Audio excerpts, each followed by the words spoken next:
আর আল্লাহ আমাদের বলছেন যে কিভাবে ক্ষমতা তৈরি করতে হবে, আমাদেরকে শিল্প কারখানা তৈরি করতে হবে। সমস্যা হলো বিশেষত তরুণরা যারা এখন শুনছেন, আধুনিক বিশ্বে বেশিরভাগ তরুণদের ক্ষেত্রে কি ঘটে, আপনি যখন বেড়ে উঠতে থাকেন আপনাকে বলা হয়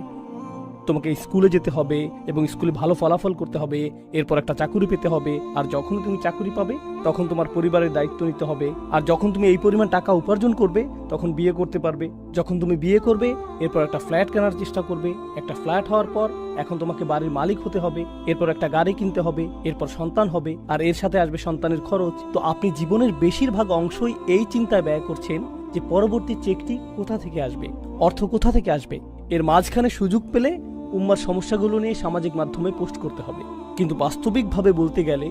যেহেতু আপনি আপনার ব্যক্তিগত জীবন নিয়ে এতটাই আচ্ছন্ন, তাই আপনি বড় কোনো চিন্তা করতে পারেননি, ফলে আপনার আসলে কোনো ক্ষমতাই অর্জিত হয়নি, অথবা আপনি ক্ষমতাহীন।